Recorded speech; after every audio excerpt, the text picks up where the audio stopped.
धर्मराज जी, चित्रगुप्त जी ब्राह्मण देवता को घुमा रहे हैं। पूरे कहाँ? यमलोक में भ्रमण करा रहे हैं और कहते हैं कि प्रभु यहाँ जो नरक बने हुए हैं ये अलग अलग पाप कर्मों को करने वाले के लिए बने हुए हैं। तो जब भगवान नारद जी आए, नारद जी ने उपदेश दिया, तब जाकर के जो है उनको छोड़ा गया। उसके बाद आज सूत जी कहते हैं कि एतुक्त्वा वासुदेव सो सत्याभामामति प्रियाम् सायं संध्या विधि कर्तो जगामाच निजं विहारम्।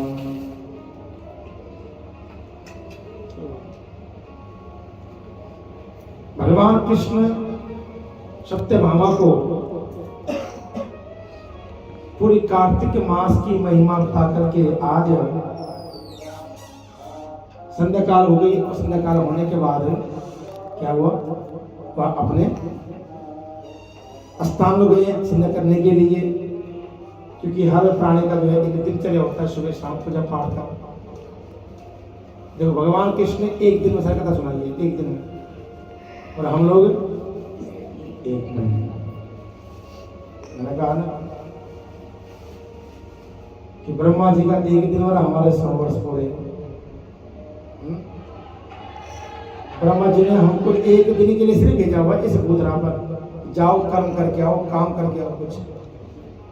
वो हमारे लिए है 100 वर्ष, हमें लंबा लगता है, लेकिन ब्रह्मा जी ने केवल एक दिवस है।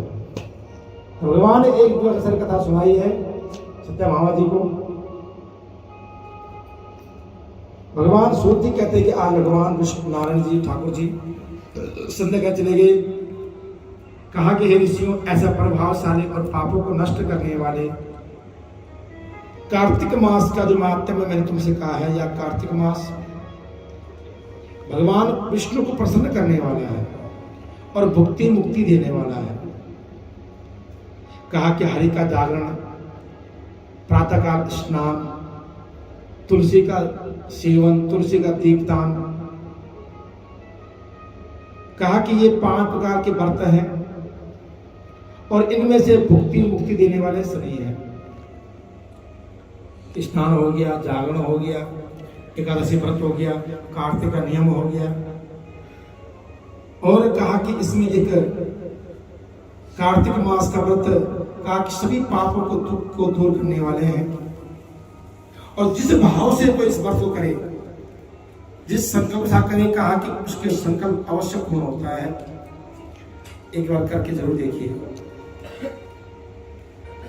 कहा कि इस व्रत में करने से कोई जीवन के संकट में है, कहा कि वो भी दूर हो जाते हैं। कोई ग्रह पीड़ा है, कोई पितृदोष पीड़ा तक भी जो है भगवान की कथा करने से और सुनने से, कार्तिक मास का नियम करने से ही दूर होता है। इतनी महिमा है कार्तिक मास की। सूर्य जी कहते हैं कि ऋषियों, ऐसे सदा दृढ़ व्रत करने वाला पुरुष यदि आपदाएं पड़ जाए तो भगवान विष्णु और भगवान शिव उसकी रक्षा करते हैं। यदि शिव अथवा विष्णु का भी मंदिर ना हो तभी भी देवता लोग उसकी रक्षा करते हैं। क्योंकि महात्म्य में पहले सुना होगा, पहले दिन भगवान विष्णु कथा में कहता, हे देवताओं, हे इंद्र, हे जल देवता, अग्नि देवता, जो भी कार्तिक का नियम करेगा तुम उसके ऊपर अपनी कृपा बनाए रखोगे, उसकी रक्षा करोगे। ये हमारा भाव होता है कि हमारा आज बढ़ता है, रख पाऊंगा नहीं रख पाऊंगा, या रख पाऊंगी नहीं रख पाऊंगी, बड़ी डायबिटीज है या बीमारी, ऐसा कुछ नहीं है। अगर आपने दृढ़ संकल्प किया कि मैंने आज ठाकुर जी की निधि पर रखना है, शक्ति पावर देने वाले वही है। हमसे ज्यादा चिंता उनको है हमारी, ये ध्यान में समाप्त है। हम केवल चिंता अपने बारे में करते हैं, लेकिन वो समस्त संसार की चिंता करते हैं। इसलिए कभी भी वो भक्त में घबराए ना। सूर्य कहते हैं कि विष्णु के समीप विष्णु के नाम के प्रबंध का गान करने से मनुष्य 1000 गोदान का फल प्राप्त करता है। और हमारे पास ठाकुर जी महाराज 2-2 शालिग्राम जी बैठे हैं, एक गोमूत्र चक्र वाले हैं, एक बैठे हैं, भगवान नारायण जी विराजमान है, बाबा विश्वनाथ विराजमान है, 12 ज्योतिर्लिंग के साथ में कर्मों के साक्षी बैठे हैं सामने। तो इसलिए उनके सामने उनकी महिमा गाने में क्या इतराना, क्या डरना। कि बाद कृष्ण पश्चापि वाजपेय फलम लभेत सर्व तीर्थावगाहोतम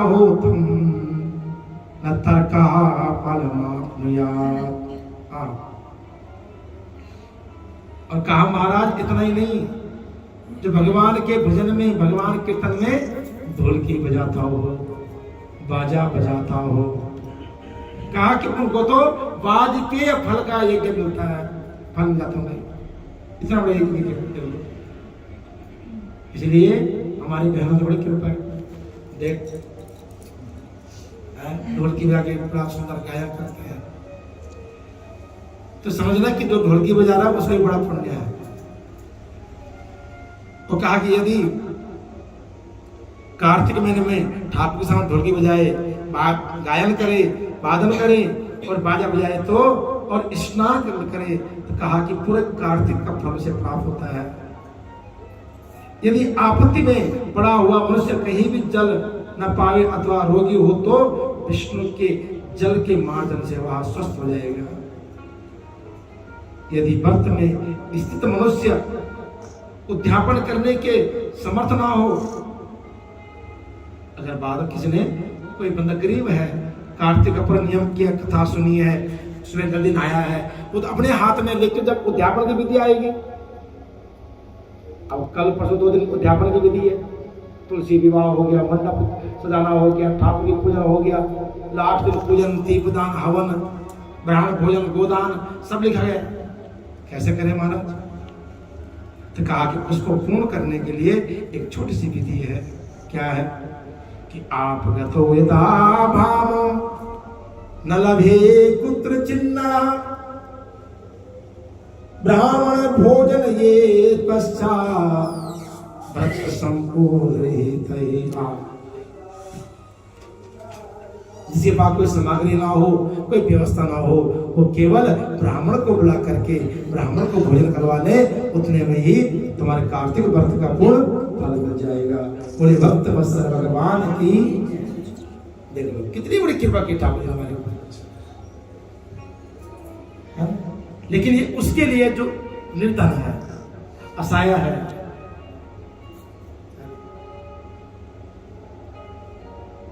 ऐसे बहुत लोग हैं जो करना चाहते हैं लेकिन धन की कमी है। कई बुजुर्ग ऐसे हैं कार्तिक नियम में जाते हैं, आप पता नहीं कि घर से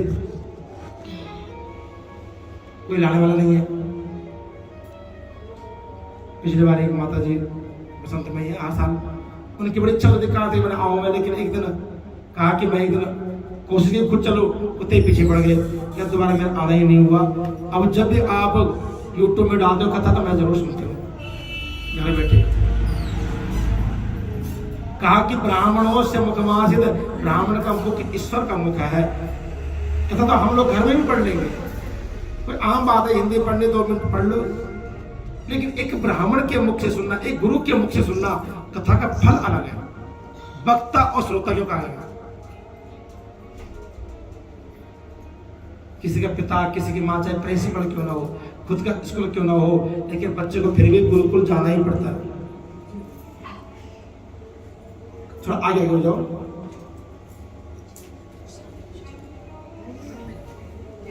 चाहत जी आप आगे देवी को बुढ़वा के बिहारी लाल की।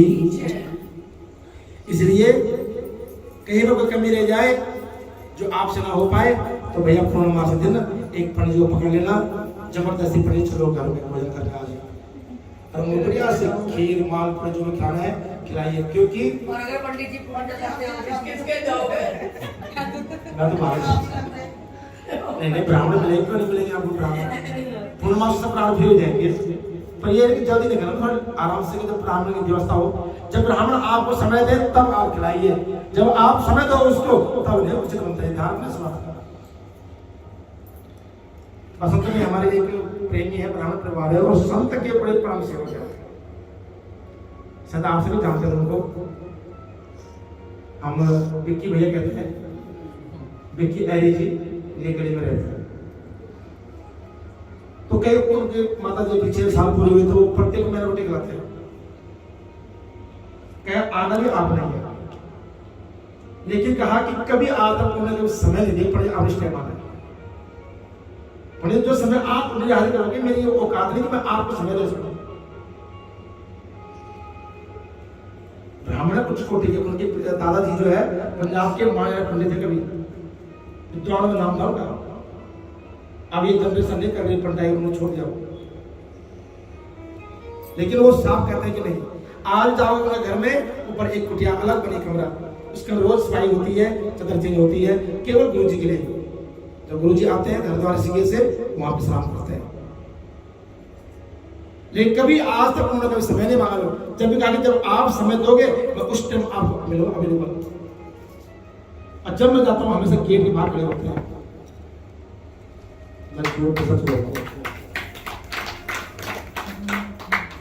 हमारा हम लोग सोच क्या है पंडित जी नहीं 8 बजे आ जाओ बस, अरे तुम नहीं आना किसी और ने भेज दो, हो गया काम, थोड़ा कोई मतलब नहीं है, अब तो ब्राह्मण खा था जो मर जाए, जहां पर श्रद्धा होती है विश्वास होता है प्रेम होता है, नहीं जी जब आओ तब आओ आप आओ, लेकिन मैं खिलाना आपको ही है, जो आप खाओ मैं वो खिलाऊं। कभी उनका जबरदस्त नहीं, तोरी खानी तोरी खा लीजिए, छोले ने खाने मत खाइए, कभी मैं आधा किलो पूरी कभी देखी नहीं है, रोटी फुल्का खाता हूँ आराम से बच्चे अब खुश होकर खाते हैं। पहले गेट पैर धुलाएंगे पोते के हाथ से भी बहू के हाथ से, फिर अंदर जाके हाथ धुलाएंगे, फिर भोजन कराएंगे। ये समर्पणता जो है ना ये कथाओं से मिलता है, संस्कार यहाँ से आते हैं।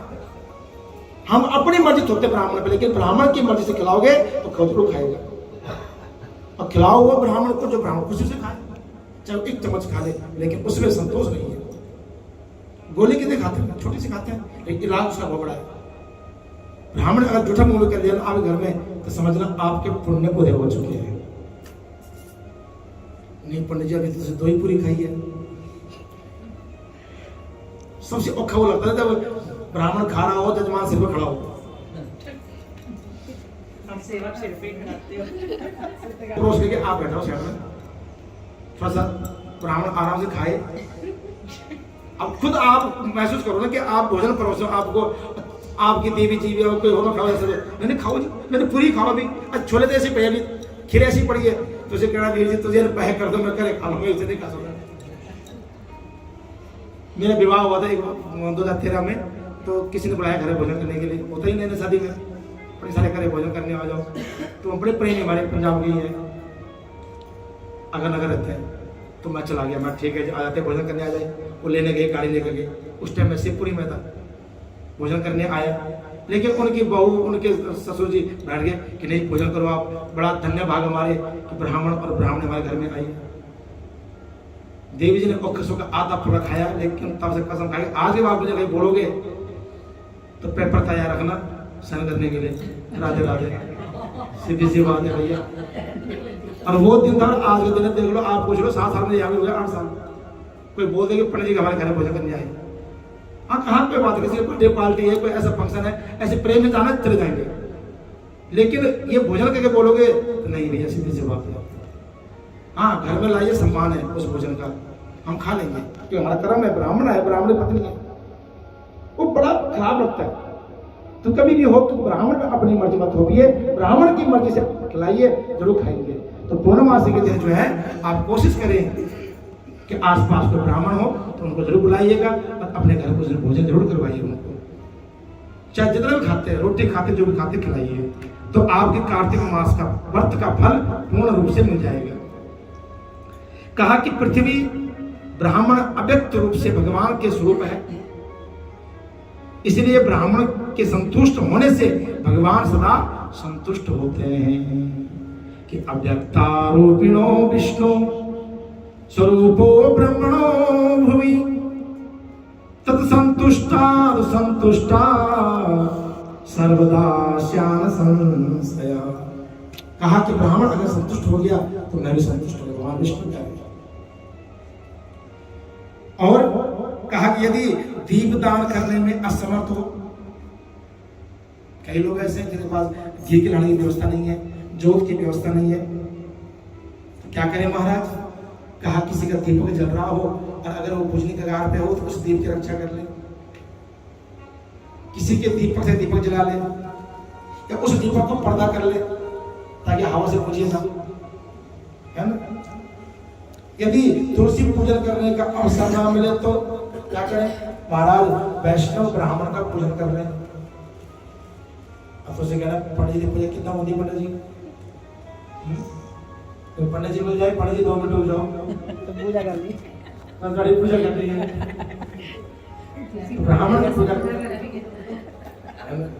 भगवान को एक तरफ जल चला दिया, भगवान के ऊपर तिलक लगा दिए, चावल लगा दिए, फूल माला डाल दिए, ब्राह्मण पूजा कैसे करोगे बताओ? ब्राह्मण की पूजा होती है। चाहे आप मंदिर चले जाओ, घर में नहीं बनाने सामर्थ्य कोई बात नहीं, मंदिर जाकर के ब्राह्मण को बुलाया, 2 मिनट बिठाए साइड में, फिर उनके चरण धुला दीजिए, उनको हल्का सा तिलक कर दीजिए, चावल को दान लगा दीजिए और कुछ अपने हाथ से कोई उपहार है वो दे दीजिए, लेकिन जो चरणों का जो तक है उसका जल है वो जल का चिन्ह अपने को लगा दीजिए। बस संतों की पूजा ऐसी होती है। इसलिए कहा है ना कि राम जी ने भी भगवान के चरणों के, ब्राह्मण चरणों की महिमा कही है। कहा कि यदि, क्योंकि विष्णु सदा अपने भक्तों के निकट रहते हैं और इन सब के अभाव में ब्राह्मण का और गौ का पूजन सर्वश्रेष्ठ माना गया है और अवश्य करना चाहिए महाराज। देखो फिर भगवान ने और ऑप्शन दे दिया हमें, ब्राह्मण नाम है तो गौ की पूजा कर लीजिए।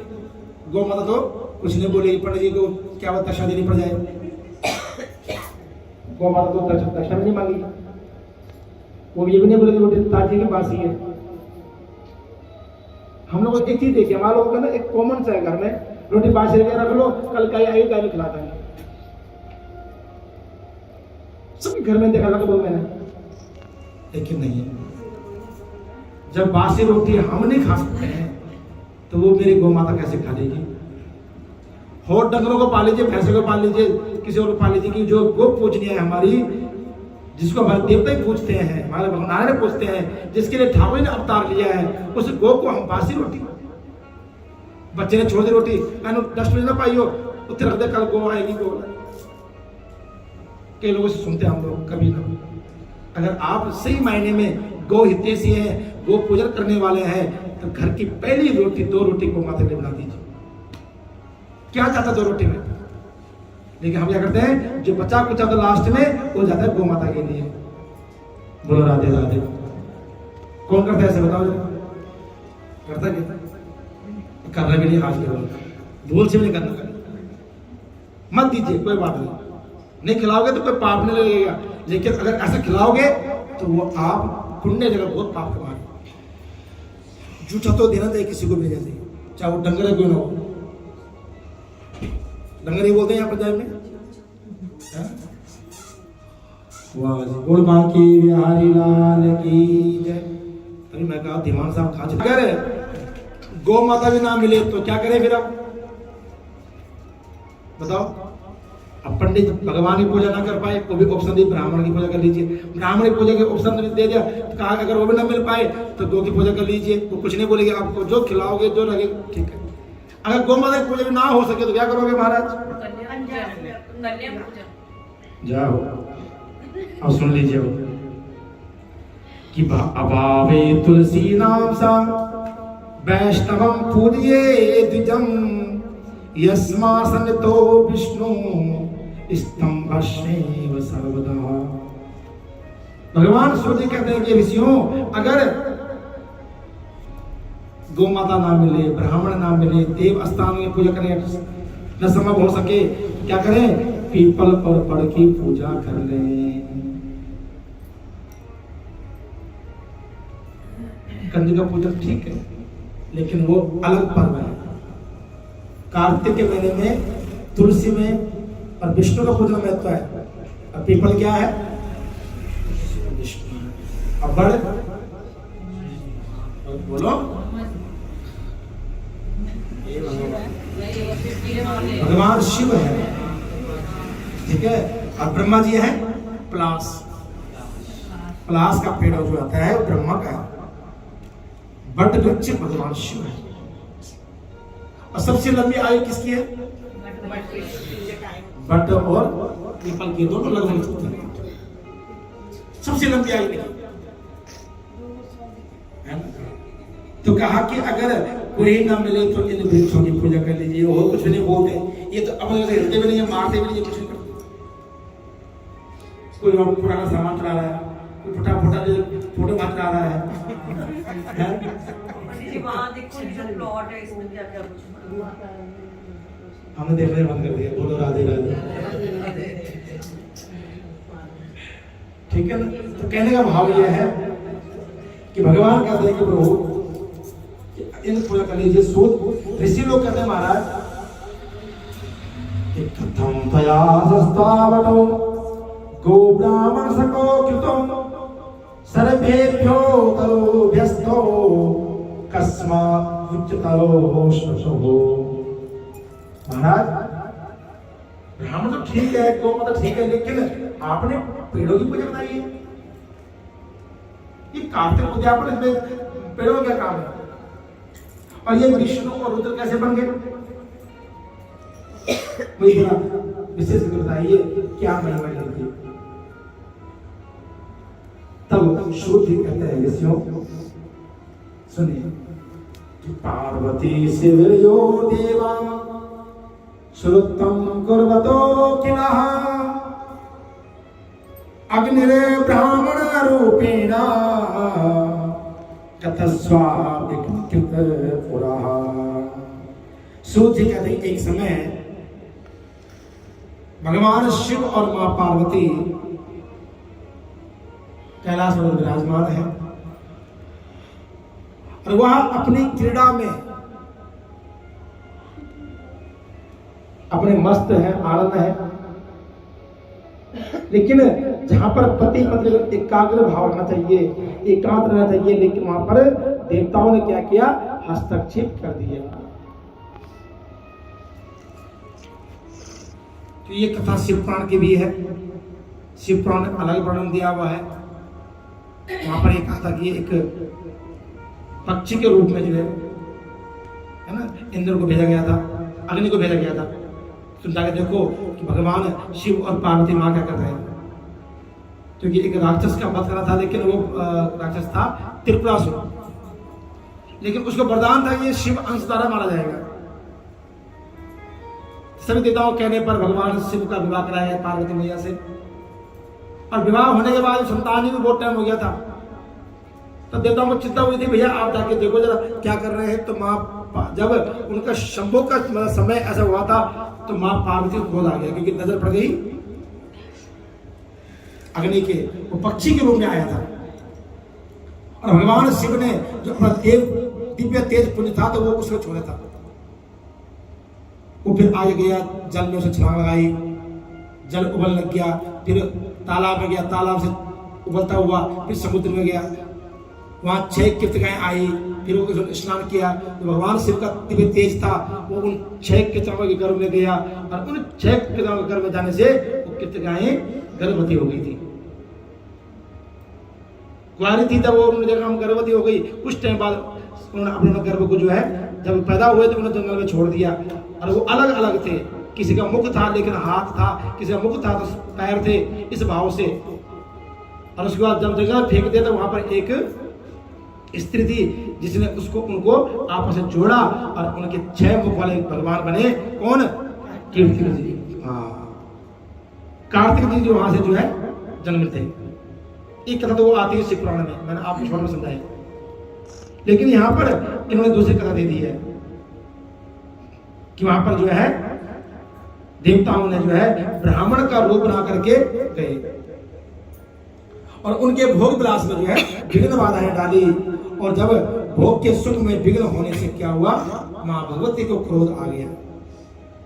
और क्रोध में क्या होता बंदा कांपता भी है। मां भगवती कांपती हुई ज्वालामुखी की भांति और देवताओं को श्राप दे दिया, हे देवताओं, धिक्कार है तुम्हारी सोच के लिए, धिक्कार है तुम्हारे लिए। किसी के सहवास में झांक कर देखना अच्छी बात नहीं है। तो प्राइवेसी नाम कोई चीज होती नहीं होती है। इसलिए तुम वृक्ष के भाग यहां खड़े हो, इसलिए जाओ श्राप दे दो, तुम वृक्ष बन जाओ। पर मां पार्वती के श्राप से सारे देवता लोग वृक्ष बन गए थे। ये ध्यान रखना।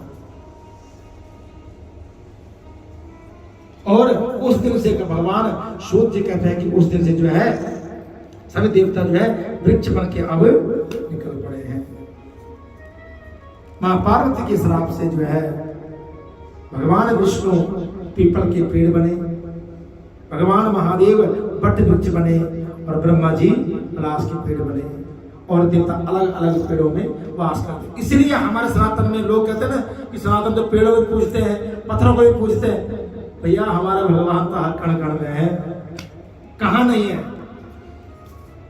कि हरि व्यापक सर्वत्र समाना, प्रेम ते परगट होई न जाना। किस वृक्ष में नहीं है भगवान, किस कण में नहीं है। ऐसा नहीं है हमारा सनातन महान, ये भारतवर्ष भूमि महान ऐसे नहीं है, इसीलिए महान है। कोई बोले ना कि आप वृक्षों को पूछते हो, वहां पर इसको ये जवाब दीजिए कि मां पार्वती ने श्राप दिया था देवताओं को। क्यों दिया था? इसलिए दिया था।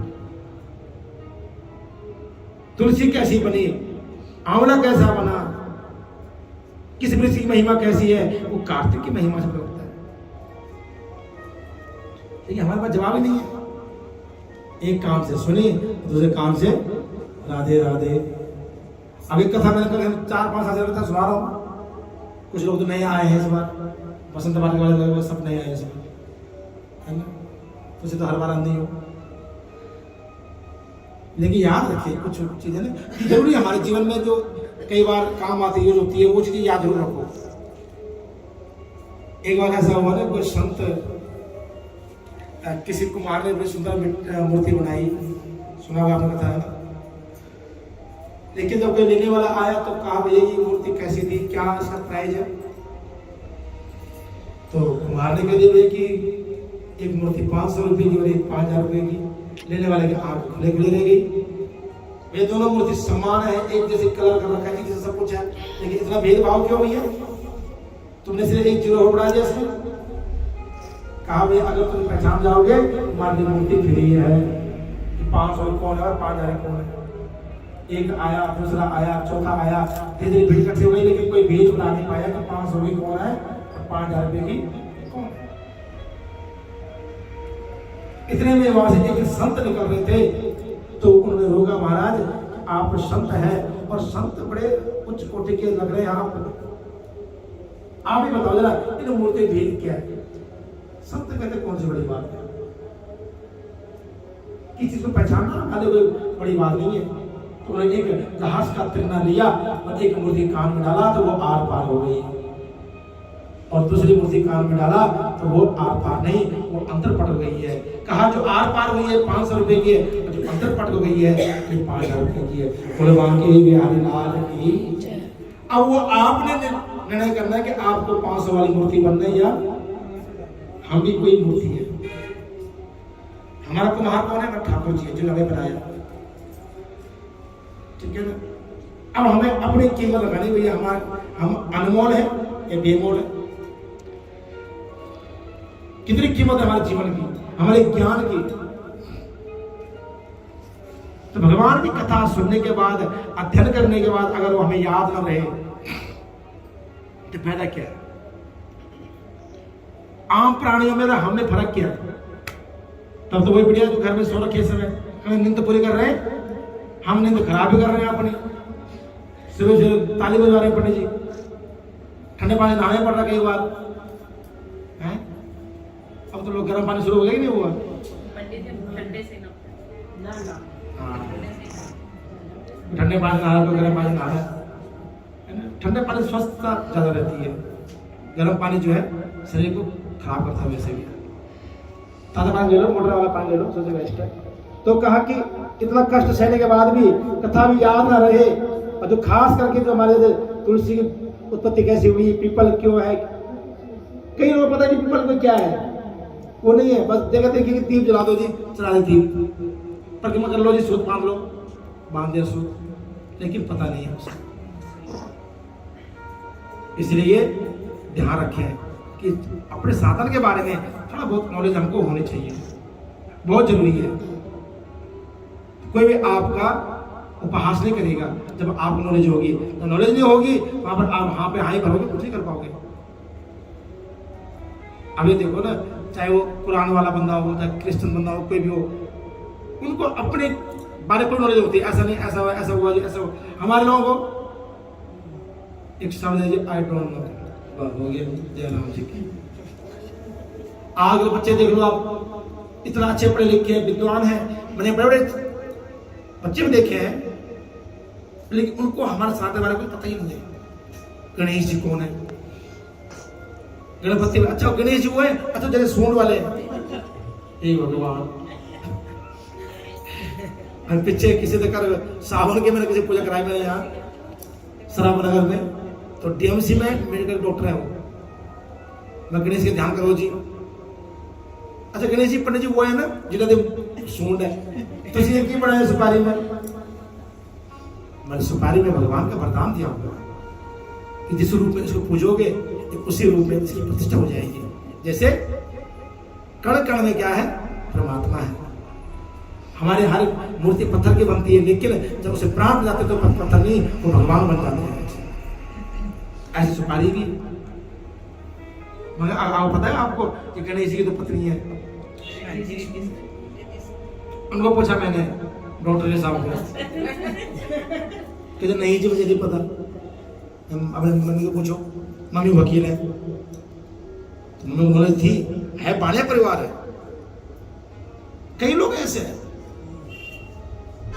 तो कहने भाव है कि थोड़ा संस्कार, थोड़ा ज्ञान, शास्त्र ज्ञान, भौतिक ज्ञान, साहित्य ज्ञान होना बहुत जरूरी है। मैंने कहता परिपूर्ण हम भी नहीं है, कोई नहीं है परिपूर्ण, परिपूर्ण एक परमात्मा ही है। लेकिन इंसान का कर्तव्य है कि जिस राह पे चल रहे हो, जहां रहते हो, उसकी थोड़ा बहुत नॉलेज रखो अपने आप। जब नॉलेज होगी तभी कर्म करने रुचि बनेगी। अब आप पीपल पूजा कर रहे हो, लेकिन पता ही नहीं है पीपल है कौन। त्रिवेणी लगानी मैंने जी, त्रिवेणी पता, त्रिवेणी है क्या चीज, कौन है त्रिवेणी? तो इसलिए इसे ध्यान रखें। तो आज की कथा वही में विराम देंगे। की बिहारी लाल की जय। और एक लास्ट श्लोक रह गया बातों बातों में कि तस्मादिमो विष्णु महेश्वरा बभूवत्र वेष्टिवो मुनीश्वरा बोधिश्वताकरणं दिनं विनेशातातिष्ठयो यथा। और भगवान सूर्य कहते हैं जब देवता लोग वृक्ष बन गए, लेकिन महाराज कहा कि शनिवार विशेष दिन भगवान पीपल का पूजन करना चाहिए, लेकिन रविवार के दिन पीपल को छूना भी वर्जित बताया गया है। रविवार के दिन कहा कि उसकी छांव भी नहीं लेनी चाहिए। ध्यान रखें, पीपल की छांव नहीं बैठना चाहिए, जितना हो सके दूर रहे उससे। और क्यों दूर रहना है भैया, वो अगला एपिसोड बताएंगे। बोले वहां के हरि लाल की